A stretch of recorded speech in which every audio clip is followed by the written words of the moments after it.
YONO ordinary day के episode number 2 में आपका स्वागत है।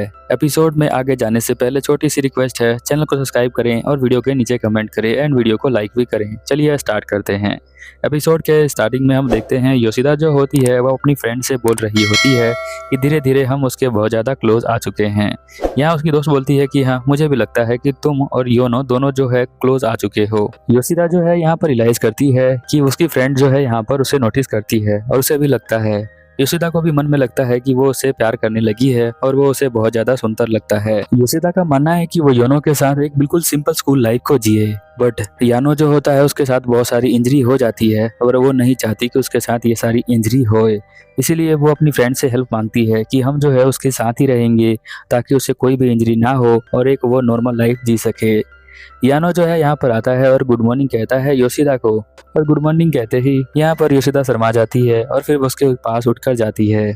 यहाँ पर वो कहता है कि मुझे जो है फिर से चोट लग गई क्योंकि एक आदमी जो है मुझे रास्ते में मिला था और ये जेब में मेरे फूल डाल के चला गया क्योंकि उसके पास एक गुलदस्ता था। हम दोनों जो है एक दूसरे से टकरा गए तो ये फूल जो है मेरे जेब में ऑटोमेटिक आ गए। अब मुझे नहीं पता कि ये कहाँ से आए हैं। यहाँ पर वो हाथों में फूल लेता है और ऐसा इमेजिन कर रही होती है योशिदा और उसे बहुत ही अच्छा लग रहा होता है। उसे लगता है कि ये फूल यहाँ पर योशिदा को मिलने वाला है ऐसा। यहाँ पर यानो उसे देखता है और वो अपने फूल निकाल कर वो दे देता है योशिदा को। वो कहता है कि तुम्हें फूल पसंद है ना? तो वो कहती है कि हाँ, मुझे बहुत ज़्यादा पसंद है। फिर वो कहता है कि ठीक है, तो तुम जो हो मुझे देख रही थी बहुत देर से, तो ये फूल मैं तुम्हें दे देता हूँ। वो फूल उसको ले लेती है और कहती है कि ये हुई ना बिल्कुल एक नॉर्मल स्कूल के लाइफ की तरह। और उसके दोस्त यहाँ पर देख रहे होते हैं कि देखो वो कितनी ज्यादा खुश हो गई। यानो को यहाँ पर आए हुए कुछ ही देर होता है और वो यहाँ पर नीचे गिर जाता है और उसे दोबारा से चोट लग जाती है। फिर वो जैसे तैसे उठा कर बैठा देते हैं उसे और यहाँ पर पूछते हैं कि तुम लंच कब करते हो और कहाँ करते हो? तो कहता है कि ये बहुत ही शर्मनाक है, मैं जो हूँ कभी लंच लेकर आता ही नहीं हूँ क्योंकि मैं कभी लंच कर ही नहीं पाता हूँ। यहाँ पर योशिदा बहुत ज़्यादा शौक हो जाती है और कहती है कि मुझे तो विश्वास नहीं हो रहा कि तुम जो हो कभी लंच करते ही नहीं हो। वो कहता है कि हाँ, नहीं करता हूँ। रिसेस में वो दिखाता है कि वो कहाँ पर लंच करता है, बिल्कुल एक अंधेरी जगह पर जहाँ पर कोई भी ना आता हो। ऐसा वो इसलिए करता है कि क्योंकि वो किसी के साथ बैठकर जब वो लंच करता है तो उसे जो है डेंजर में आ जाते हैं वो लोग। योशिदा यहाँ मन के अंदर प्लान बना रही होती है कि मैं जो हूँ इसके साथ ही लंच करूंगी ताकि हम जो है एक नॉर्मल हाई स्कूल लाइफ को जी पाए। वो कहती है कि चलो हम जो है सभी लोग साथ में लंच करते हैं और यहाँ पर वो लंच करने लग जाते हैं। यहाँ की ट्यूबलाइट खराब होती है, कोई रिपेयर करता नहीं है, तो इन्हें ऐसा फील हो रहा होता है कि वो किस तरह के भूत हैं जो यहाँ पर लंच कर रहे हैं। यहाँ उसकी दोस्त बोलती है कि मैं तो कुछ देख ही नहीं पा रही हूँ तो खाना कैसे खाऊंगी। यानो जो होता है उसके हाथ में एक बर्गर होता है तो वो सोचता है कि मैं इस बर्गर को खा लेता हूँ। जैसे ही वो खाने जा रहा होता है तभी हम देखते हैं उसका जो दोस्त होता है यहाँ पर कहता है कि मेरे घर पे एक राइस कुकर है। वो कहानी सुनाने लग जाता है एक गोस्ट स्टोरी को। तभी हम देखते हैं कि वो जो है एक कूड़ेदान का डब्बा जाके उसके सर पर लगता है यानो के, और जो उसके हाथ में बर्गर होता है वो नीचे गिर जाता है। तो आज भी वो लंच नहीं कर पाया है अपने दोस्तों के साथ रहकर भी।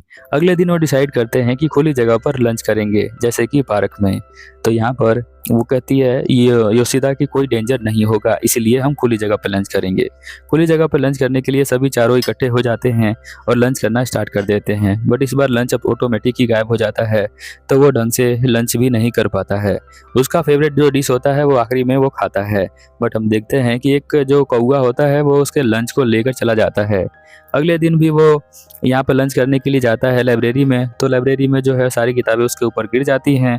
जब बाहर लंच करता है तो कौवा उसके लंच को खा जाता है और अपनी लंच में से फेवरेट चीज़ वो कभी खा ही नहीं पाता। मतलब उसके साथ बहुत ही बड़ा बैड लक घूम रहा है। तीसरे दिन भी वो प्लान करते हैं खाने का, बट वो नहीं खा पा रहे होते हैं साथ में। इसीलिए यानो कहता है कि मैं जो हूँ अब तुम्हारे साथ लंच नहीं करूँगा क्योंकि मैं तुम्हें डेंजर में डाल रहा हूँ। इसलिए मुझे लगता है कि मुझे अकेले लंच करना चाहिए, मुझे अपने दोस्तों को किसी तरह की मुसीबत में नहीं डालना चाहिए। बट यहाँ पर जो योशिदा होती है इमोशनल हो जाती है और कहती है कि नहीं, तुम्हें मेरे साथ ही लंच करना पड़ेगा क्योंकि नेक्स्ट डे जो हो मैं लंच बना के लाने वाली हूँ तुम्हारे लिए, तो तुम जो हो लंच के लिए कभी मना नहीं करोगे। वो जा ही रहा होता है बट उसकी बातों को ध्यान से सुन रहा होता है, पीछे मुड़कर देखता है और वो इमोशनल हो जाता है योशिदा के लिए।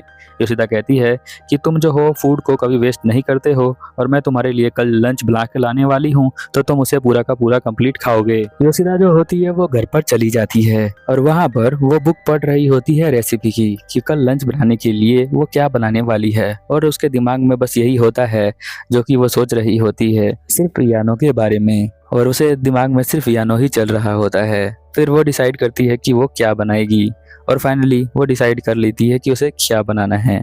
उसकी बहन पूछती है कि दीदी आप क्या देख रहे हो इसके अंदर, तो वो स्माइल करती है। अगले दिन वो लंच बना कर लाई होती है और यानो सोच रहा होता है कि काश वो आज पूरा खा पाएगा। लंच जो होता है वो बहुत ज़्यादा सुंदर दिख रहा होता है, बहुत ज़्यादा टेस्टी दिख रहा होता है। सभी उस लंच को खाना चाहते हैं बट वो दोस्त उसके रुक जाते हैं क्योंकि वो खाना जो है यानो के लिए बनाकर लाई है तो पहले वो ही खाएगा। यानो जो है खाने को खाता है और वो खाना बहुत ही ज़्यादा सुंदर और बहुत ज़्यादा डिलीशियस होता है और कहता है कि मुझे तो मज़ा आ गया ये खाना खाकर, यानो तुमने बहुत ही अच्छा खाना बनाया है। तो वो बहुत ज़्यादा खुश हो जाती है। अब उसकी दोस्त जब वो खाना खाती है तो खाना खाने के बाद उसे बहुत ही ज़्यादा मज़ा आ जाता है।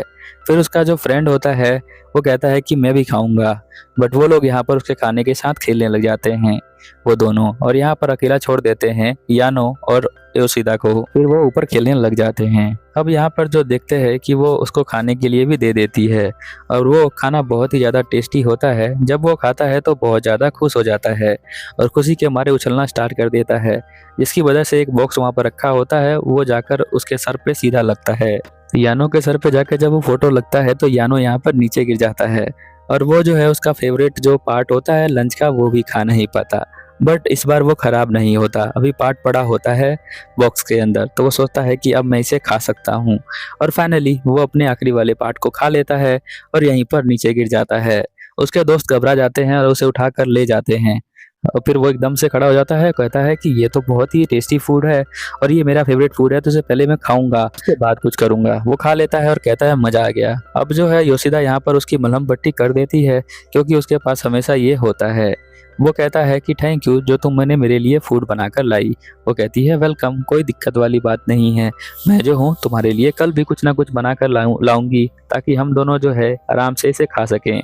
वो कहता है कि तुमने मेरी पट्टी करी इसके लिए भी थैंक यू। वो कहती है कि नहीं, मुझे ये सब करना बहुत ही पसंद है। यहाँ योशिदा जो होती है अपने दोस्तों को भूल ही जाती है और अब उसे हैंड शेक कर लेती है और डील कर लेती है कि कल भी ये लोग लंच करेंगे। अब ये दोनों खुश हो जाते हैं और यहाँ पर हम देखते हैं यानो जो है वो सीधा नीचे जाके गिर जाता है क्योंकि सब कुछ कर चुका है, तो अब वो बेहोश हो जाता है। अगले सीन में हम देखते हैं कि टीचर जो होती है यहाँ बोलती है कि सभी को एक दूसरे के पार्टनर का ड्राइंग बनाना है, तो सभी अपोजिट बैठ जाओ। ये जो है एक आर्ट रूम होता है और आर्ट रूम की क्लास होती है, इसलिए यानो जो है यहाँ ड्राइंग बनाने का ट्राई करता है बट उसका सब कुछ टूट ही जाता है, तो वो समझ नहीं पा रहा कि वो ड्राइंग बना पाएगा या नहीं बना पाएगा। और उसकी जो पार्टनर होती है वो योशिदा होती है, तो योशिदा जो है यहाँ पर यानो की ड्राइंग बनाएगी और यानो जो है वो योशिदा की ड्राइंग बनाएगा। टीचर बोलती है कि अगर तुम बनाने में लेट हो गए तो तुम जो हो क्लास के बाद भी रुक कर ड्राइंग को बना सकते हो, कंप्लीट कर सकते हो। यानो जो होता है वो बार बार ड्राइंग बनाने का ट्राई करता है बट उसके फिंगर जो है वो बार बार डैमेज हो जाते हैं, पर वो हार नहीं मानता है। यहाँ पर यानो के जो दोस्त होते हैं वो देख रहे होते हैं कि वो बहुत ज़्यादा ट्राई कर रहा है और सभी बच्चे एक दूसरे का ड्राइंग बना रहे होते हैं। यहाँ पर योशिदा जो होती है वो भी सोचती है कि मैं भी एक अच्छी सी ड्राइंग बनाऊंगी, बहुत ज़्यादा फोकस होकर ड्राइंग को बना रही होती है और बिल्कुल भी यानो के चेहरे को नहीं दिख रही होती है। बट हम देखते हैं यानो जो है यहाँ पे दोबारा से नीचे गिर जाता है और योशिदा यहाँ घबरा जाती है। टीचर यहाँ पर कहती है कोई बात नहीं, टेबल जो है वो बहुत ज़्यादा पुराना है, इसी वजह से ये जो है यहाँ पर टूट गया, तुम किसी और टेबल पर बैठ जाओ, ये लकड़ी जो है वो काफ़ी पुरानी है इसी वजह से टूट गई। यहाँ पर वो जो है अपनी पेंसिल को दोबारा शार्प कर रहा होता है और यहाँ पर योशिदा देख रही होती है कि वो कितनी ज़्यादा मेहनत कर रहा है बट अपनी पेंसिल को शार्प नहीं कर पा रहा होता है, इसलिए वो कहती है कि लाओ मैं तुम्हारी पेंसिल को शार्प कर देती हूँ और वो उसके पेंसिल को शार्प कर देती है। हम देखते हैं कि यहाँ सभी लोग अपने ड्राइंग को बना चुके होते हैं बट आखिरी में बचे होते हैं योशिदा और यानो, वो भी जो है यहाँ पर ड्राइंग को बना ही लेते हैं। हम देखते हैं जो उसके दो फ्रेंड होते हैं वो आपस में एक दूसरे की ड्राइंग बनाते रहे होते हैं और उसकी फ्रेंड कहती है देखो वो किस तरह से खुश हो रही है और कितना ध्यान से ड्राइंग बना रही होती है। योशिदा यहाँ यानो को देखकर खुश हो रही होती है।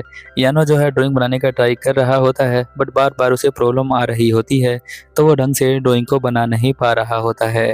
योशिदा जो होती है वो ड्राइंग को बना ही लेती है सभी स्टूडेंट की तरह, बट यानो जो है यहाँ पर डैमेज होते होते थोड़ा बहुत ड्राइंग बना ही लेता है। योशिदा जब यानो को देखती है तो यानो जो है वो बहुत ज़्यादा क्यूट लग रहा होता है, क्योंकि वो ड्राइंग बनाते बनाते यहाँ पर सो जा रहा होता है, इसीलिए वो उसे देख रही होती है बहुत ही ध्यान से और फील करती है कि वो उसे बहुत ही ज़्यादा पसंद करती है, क्योंकि वो बहुत ही ज़्यादा सुंदर लगता है उसे, इसीलिए। हम देखते हैं 5-10 मिनट और बना लेते हैं और यहाँ पर योशिदा कहती है कि फाइनली मैंने जो है तुम्हारी ड्राइंग बना ली है, अब मैं जो हूँ वो टीचर को अपनी ड्राइंग को दिखा पाऊंगी। बट हम देखते हैं कि यानो जो है वो तो अभी तक ड्राइंग को बना ही नहीं पाया है, वो अभी भी अपनी ड्राइंग को बना रहा होता है। योशिदा अपनी ड्राइंग को बनाकर छुपा लेती है और वो उसे देख रही होती है। वो सोच रही होती है कि मैं इससे बहुत ज़्यादा प्यार करती हूँ और ये मेरा क्रश है। तभी टीचर यहाँ पर कहती है कि सभी ने जो ड्राइंग बनाई है वो अपने अपने पार्टनर को दिखा सकते हैं एक दूसरे की ड्राइंग को, और वो लोग रेटिंग करेंगे आपस में। हम देखते हैं कि यहाँ पर वो दोनों एक दूसरे को ड्राइंग दिखा रहे होते हैं, उसके दोस्त। वो लड़की बोलती है कि तुम जो हो इतनी अच्छी ड्राइंग कैसे बना पा रहे हो अपने दोस्त को, तो यहाँ पर वो कहता है कि ऐसे ही। हम देखते हैं कि जो योशिदा होती है वो भी ड्राइंग को बना लेती है, बट वो दिखा नहीं रही होती है।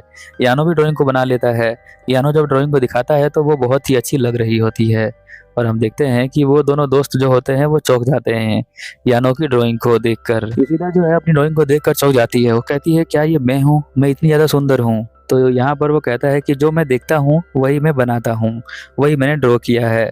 तो वो उसके लाइन से बहुत ज़्यादा इम्प्रेस हो जाती है। पर योशिदा ने जो यानो की ड्राइंग बनाई थी वो ज़्यादा खास नहीं बनाई थी, इसीलिए वो शर्मा भी रही होती है कि मैंने उसकी ड्राइंग जो है किस तरह से बना दी है। अब यहाँ पर उसकी जो दोस्त होती है इन दोनों की फ़ोटो लेने के लिए बोलती है तुम दोनों जो है साथ में खड़े हो जाओ और अपनी ड्राइंग को दिखाओ। यहाँ पर वो दोनों चौंक जाते हैं उन दोनों की ड्राइंग को देखकर, और वो फाइनली यहाँ पर इनकी फ़ोटो ले लेते हैं। तो यही होती है इन दोनों की ड्राइंग। ये एपिसोड यहीं पर ख़त्म हो जाता है। आपको कैसा लगा नीचे कमेंट करें और वीडियो को लाइक करें। इस तरह के बहुत सारे एनिमे मैंने एक्सप्लेन कर रखे हैं, तो आप जाकर उसे भी देख सकते हैं। मिलते हैं अगले एपिसोड में, तब तक के लिए ओवर एंड आउट।